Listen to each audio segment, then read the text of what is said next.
नमस्कार। श्रीमद्वाल्मीकि रामायणे अरण्यकाण्डे 12 सर्गः। स प्रवेश्याश्रमं पदं लक्ष्मणो राघवानुजः अगस्त्य शिष्यम् आसाद्य वाक्यम् एतद् उवाचः। श्री राम जी के छोटे भाई लक्ष्मण ने आश्रम में प्रवेश करके अगस्त्य जी के शिष्य से भेंट की और उनसे यह बात कही। राजा दशरथो नाम ज्येष्ठस्तस्य सुतो बली राम प्राप्तो मुनिं दृष्टुं भार्यया सह सीतया। मुने, अयोध्या में जो दशरथ नाम से प्रसिद्ध राजा थे, उन्हीं के ज्येष्ठ पुत्र महाबली श्री रामचंद्र जी अपनी पत्नी सीता के साथ महर्षि का दर्शन करने के लिए आए हैं।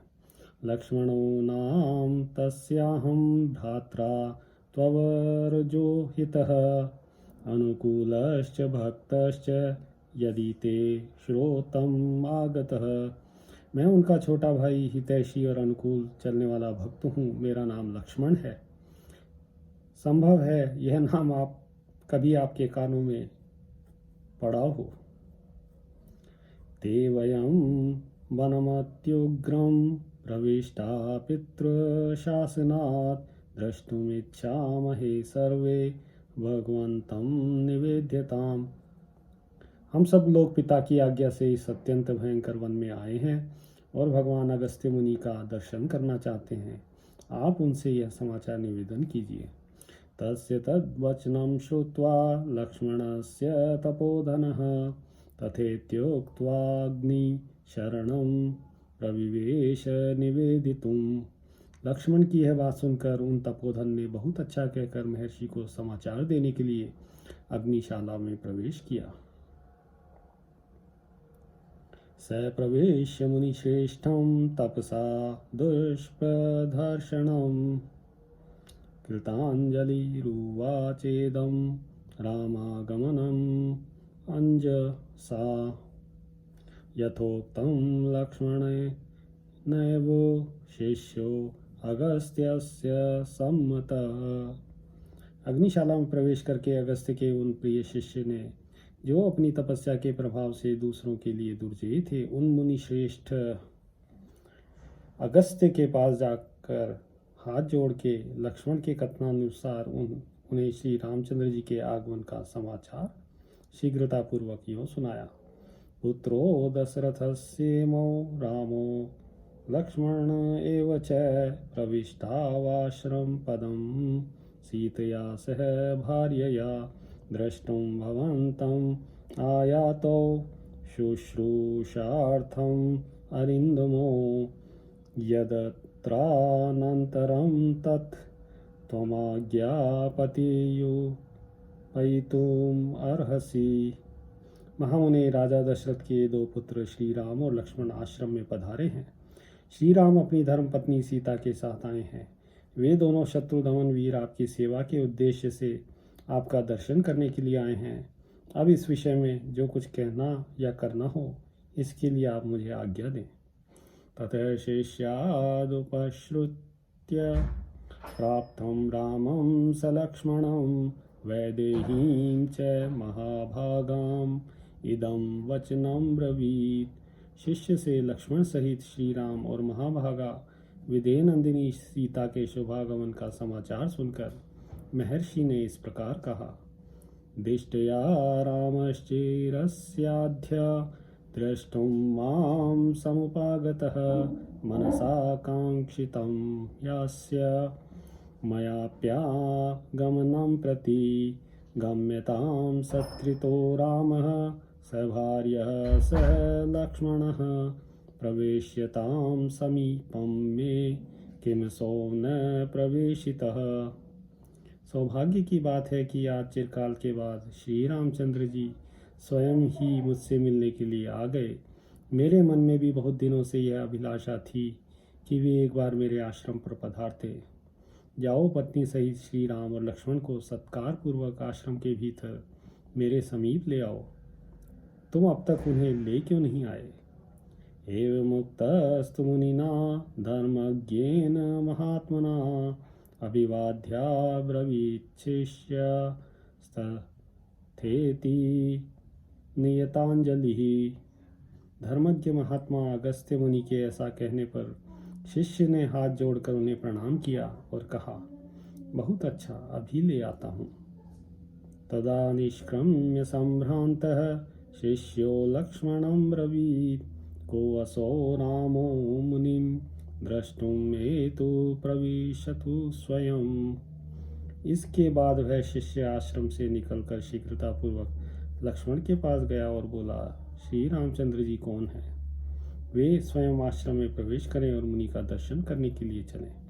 ततो गत्वा आश्रम पदम शिष्येन सह लक्ष्मणः दर्शयामास काकुत्स्थं सीतां च जनकात्मजाम्।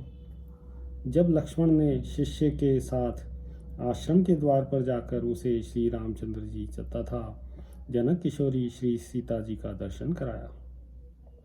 तम शिष्य प्रश्रितं वाक्यम् आगत्य वचनं ब्रुवन् प्रावेशयद् यथा न्यायं सत्कारार्हं सुसत्कृतम्।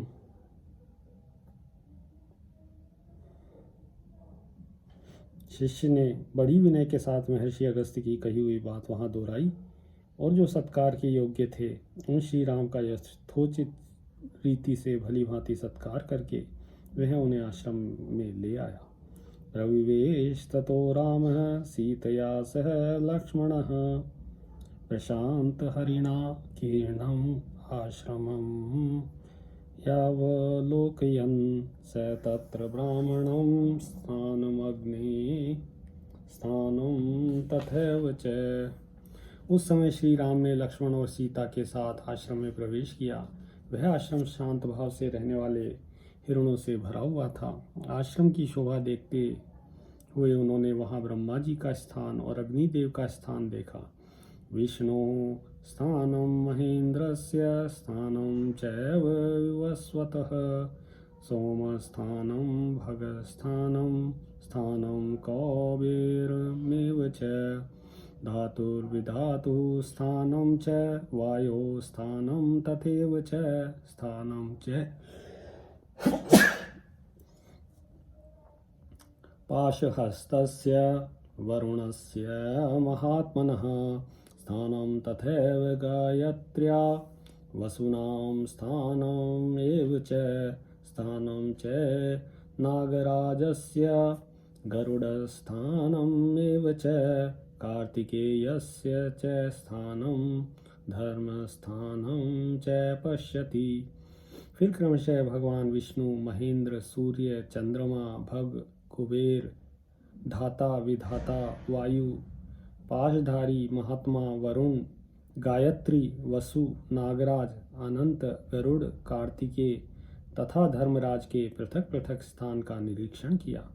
ततः शिष्य परिवृतो मुनिरप्यभिनिष्पतत् तं ददर्शाग्रतो रामो मुनीनां दीप्ततेजसाम् अब्रवीद्वचनं वीरो लक्ष्मणं लक्ष्मीवर्धनम्।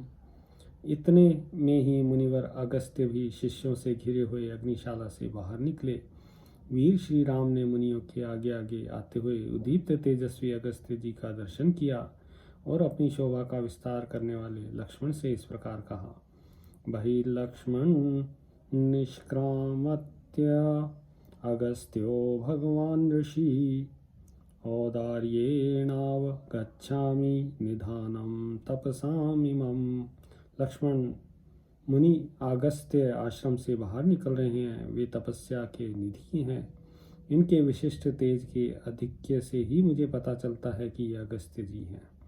एवं उक्त्वा महाबाहो अगस्त्यं सूर्यवर्चसं जग्राहपत तस्तस्य पादौ च रघुनंदनः। सूर्य तुल्य तेजस्वी महर्षि अगस्त्य के विषय में ऐसा कहकर महाभाव रघुनंदन ने सामने से आते हुए उन मुनीश्वर के दोनों चरण पकड़ लिए।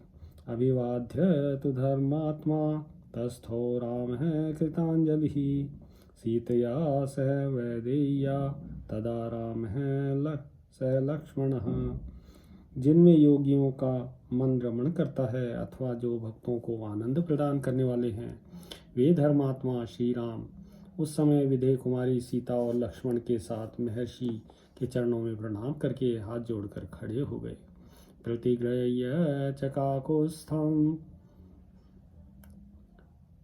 चयित्वा आसनोदके कुशल प्रश्नम उक्त्वा च आस्यतामिति सो अब्रवीत।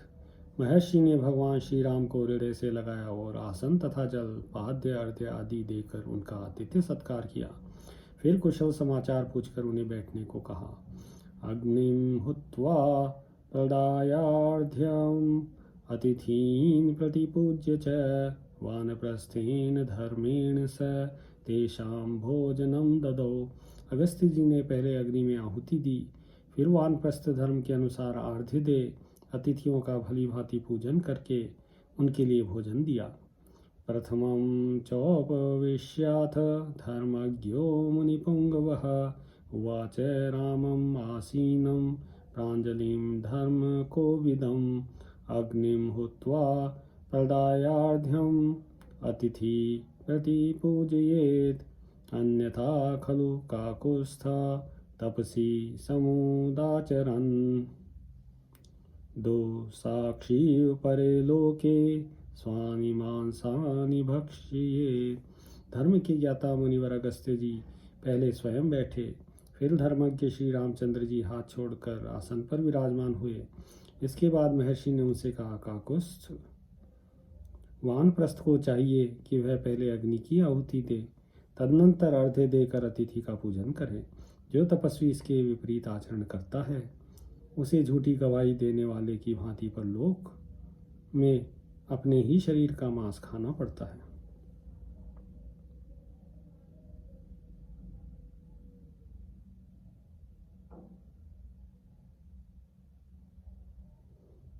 राजा सर्वस्य लोकस्य धर्मचारी महारथः पूजनीयश्च मान्यश्च भगवान प्राप्तः प्रियातिथिः। आप संपूर्ण लोक के राजा, महारथी और धर्म का आचरण करने वाले हैं तथा मेरे प्रिय अतिथि के रूप में इस आश्रम पर पधारे हैं, अतएव आप हम लोगों के माननीय एवं पूजनीय हैं। एवं उक्त्वा फलैर्मूलैः पुष्पैश्चान्यैश्च राघवं पूजयित्वा यथा कामं ततो अगस्त्यस्तम्ब्रवीत्। ऐसा कहकर महर्षि अगस्त्य ने फल, मूल, फूल तथा अन्य उपकरणों से इच्छानुसार भगवान श्री राम का पूजन किया। तत्पश्चात अगस्त्य जी उनसे इस प्रकार बोले। इदं दिव्यं महच्चापं हेम वज्रविभूषितं वैष्णवं पुरुषव्याघ्र निर्मितं विश्वकर्मणा अमोघ सूर्यसंकाशो ब्रह्मदत्त शरोत्तमः दत्तो मम महेन्द्रेण तूणी चाक्षव्यसायको सम्पूर्णो निशितैर्बाणे ज्वलद्भिरिव पावकः महाराजत कोशो अयं सिंहे विभूषितः। पुरुष सिंह, यह महान दिव्य धनुष विश्वकर्मा जी ने बनाया है। इसमें सुवर्ण और हीरे जड़े हैं। यह भगवान विष्णु का दिया हुआ है तथा यह जो सूर्य के समान दैदीप्यमान अमोघ उत्तम बाण है, ब्रह्मा जी का दिया हुआ है। इनके सिवा इंद्र ने ये दो तरकस दिए हैं जो तीखे तथा प्रज्वलित अग्नि के समान तेजस्वी बाणों से सदा भरे रहते हैं, कभी खाली नहीं होते। साथ ही यह तलवार भी है जिसकी मुठ में सोना जड़ा हुआ है। इसकी म्यान भी सोने की ही बनी हुई है। अनेन धनुषा राम हत्वा संख्ये महासुरान् आजहार श्रियं दीप्तां पुरा विष्णुर्दिवोकसां तद्धनुस्तौ च तूणी च शरं खड्गं च मानद जजाय प्रतिगृणीष्व वज्रम वज्रधरो यथा। श्री राम पूर्व काल में भगवान विष्णु ने इसी धनुष से युद्ध में बड़े बड़े असुरों का संहार करके देवताओं की उद्दीप्त लक्ष्मी को उनके अधिकार से लौटाया था।